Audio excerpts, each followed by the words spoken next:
Saraswati Devi Gauravani Pracharine Nirvishesha Shunyavadi Pachadade Satarine Jai Sri Krishna Chaitanya Prabhu Nityananda Shri Advaita Gadadhar Srivasadi Gaur Bhaktavinda Hare Krishna Krishna Krishna Hare Hare Hare Rama Rama Rama Hare Hare.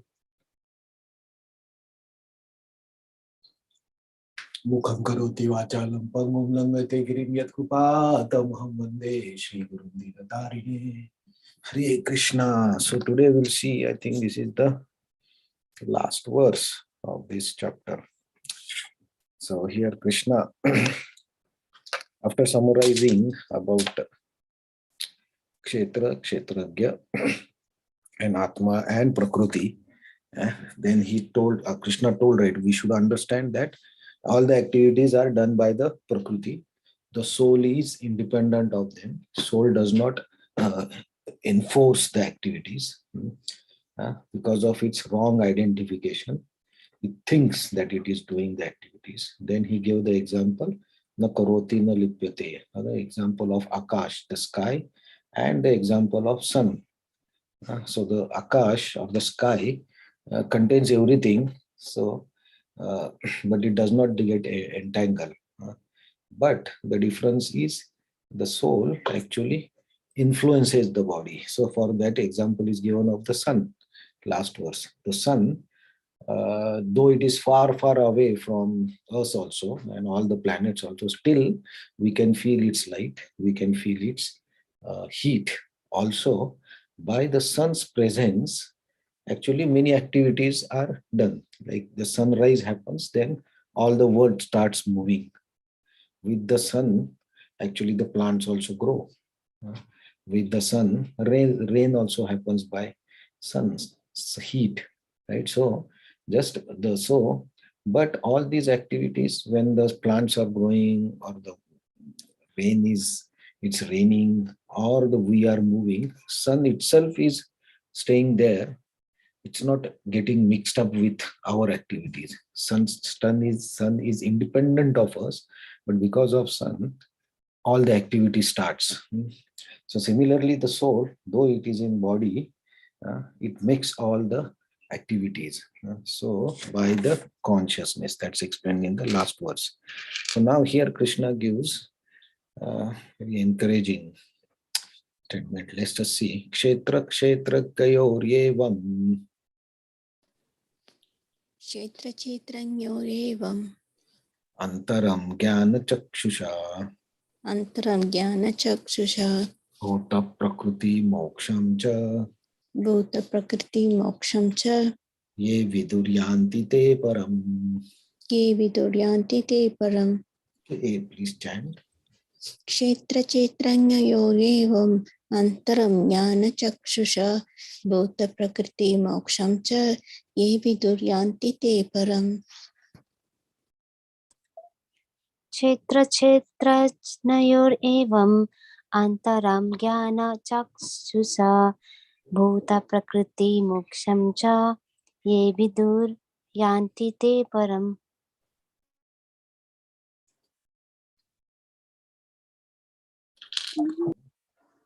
Anybody else? Okay, so translation and purport. Those who see with the eyes of knowledge the difference between the body and the knower of the body can also understand the process of liberation from bondage in this material world, attain to that supreme goal. Purport. The purport of the 13th chapter is that one should know the distinction between body, knower of the body, and the super soul. One should recognize the process of liberation as described in the from the verse 8 through 12. Then one can go beyond the supreme destination. 8 to 12 explains about the different qualities, which is these are the means by which we can overcome this ignorance and the material world. So that is the knowledge and the process of liberation. A faithful person should at first have some good association to hear of God and thus gradually become enlightened. If one accepts a spiritual master, one can learn to distinguish between matter and spirit, and that becomes a stepping stone for further spiritual realization. A spiritual master, by various instruction, teaches his student to get free from the material conception of life. For instance, in Bhagavad Gita, we find Krishna instructing Arjuna to free him from Krishna instructing Arjuna to free him from materialistic consideration. One can understand that this body is matter. It can be analyzed by with its 24 elements. The body is gross manifestation, and subtle manifestation is mind and psychological effects. And the symptom of life are interaction of these features. But over and above, there is soul, and there is also super soul. The soul and the super soul are two. This material world is working by the connection of soul and the 24 elements. One who can see the constitution of whole material manifestation as this combination of soul and material elements can also see situation of supreme soul becomes eligible for transfer to spiritual world. These things are meant for contemplation and for realization. One should have complete understanding of this chapter with the help of spiritual master. The same purpose to the 13th chapter of Srimad Bhagavad Gita in the matter of nature, enjoyer, and the consciousness. So, Krishna giving the advantage of what advantage we get by understanding this Kshetra Kshetra Kriya. And Antaram means the distance. What is the difference between them? And how we should understand by knowledge, Jnana Chakshusha. So Gyan Chakshusha is actually the verses like from 20 onwards. Krishna is trying to tell us what we should, how we should live, how we should look at this world, how we should understand the body, how we should understand Prakriti, who is actually acting, and who are you. From the second chapter, Krishna is explaining that we are not body, we are soul. And here also, in this chapter also, Krishna is telling that Arjuna, you are not going to act. You are different from this body or Prakriti. It's the Prakriti is anyway going to act under the conditioning of the body and the moods, but you are different from them. So here Krishna is telling one who understands this becomes also liberated. So he does not get entangled. And then he understands how to get out of this material world. And then there is a possibility of understanding the spiritual matters and spiritual things and realizations and attaining the spiritual supreme goal. So this like 12th chapter explained about Bhakti Yoga, and then we directly came to Jnana Yoga of the material world. But still, this knowledge actually is, though it is comes into the Sankhya or Jnana Yoga part, but still this is helpful for us to realize our true identity. So that becomes knowledge which is helping us to do bhakti. Right? So it's not only jnana, but it's a jnana which takes us to do bhakti more deeply, more sincerely. So we cannot just say that it is Sankhya. It is also helping us to do bhakti. So these chapters are also very important, and because Krishna knows that he cannot just talk about bhakti, right? And of course those are important, but people will not be in a position directly to do bhakti maybe. So there will be Gyanis always. When Krishna was there or others were, there were Gyanis also. So the Gyanis will also like to see something in Bhagavad Gita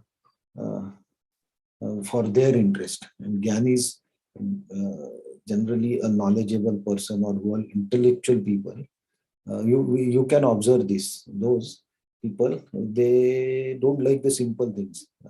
Like if you tell them simply, oh, you chant and you can attain the goals, supreme goal, then they will say, no way, it is so easy, so straightforward, just chanting and it is possible. No, they want the things more complicated and more complex. The intellectual people like that. So then they feel like if they give much big explanations, complicated explanations, then they feel, yeah, this is something, substance is there. So like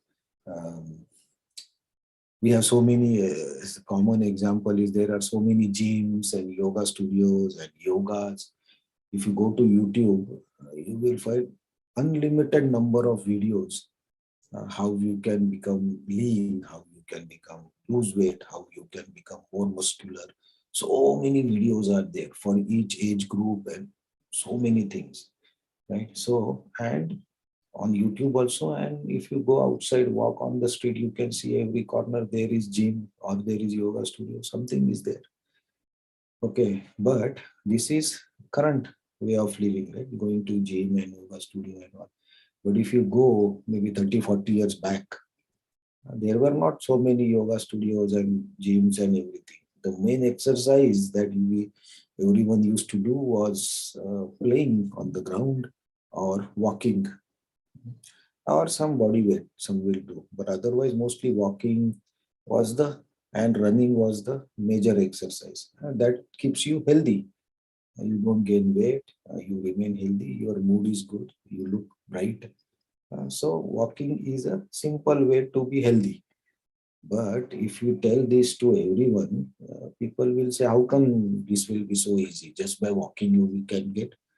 No, so when you tell them, okay, no, you have to take admission to yoga studio, you have to pay so much money, then you have to buy this dress, this mat, then every day you have to come 30 minutes, then this will be our process, how we will do weight reduction. Then people feel, oh, yeah, this is something. This will give the results because of these complicated explanations and processes. So that's how the human mind works. We don't accept the simple things. We want things complicated.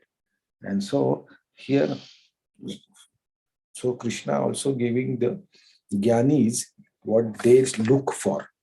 So they look for Sankhya Yoga, breaking up these material elements. What is after this 24 elements? First 5 elements, then 10 elements, then still breaking them to 24 elements. So then they feel, yeah, this is something happening. So Krishna gives Bhagavad Gita for all level of people. Whatever their interest, they can find their interesting things in Bhagavad Gita so that they can connect with the what Krishna wants everyone to teach. Krishna don't want to teach only Arjuna who is already a bhakta, but he want to teach to Karma Yogi also. He want to tell to Jnana Yogi also. He want to tell to Ashtanga Yogi also. So all the information is given in the Bhagavad Gita, and then Krishna ultimately gives the final instructions. Right? So here Krishna is telling that you first theoretically understand. Srila Prabhupada's statement in the purport very encouraging and very clear. First, we have to understand this by contemplation. Means we have to observe the world, we have to observe our situation, and then relate this chapter and the reality. And when we contemplate and we observe, and then slowly we imbibe that in our mind and intelligence, and then we'll get the realizations. And when we start getting the realizations, then we feel there is sense of feeling of freedom, because then we understand that we are not actually part of this, and we don't have to be so much worried. So this is realization that comes after contemplation and after applying this.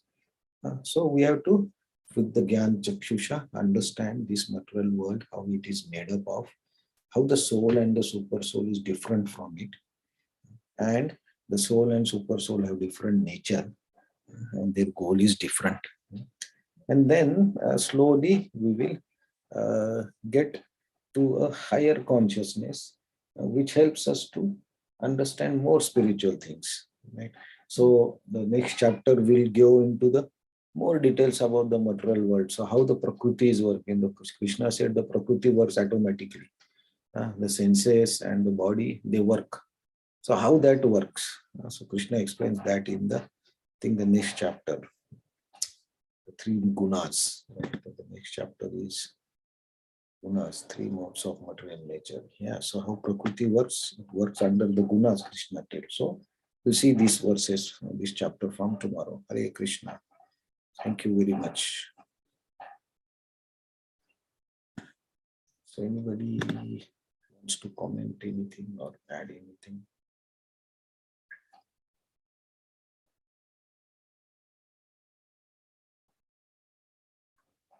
Okay, Hare Krishna, thank you so much. We'll see you tomorrow with the new chapter.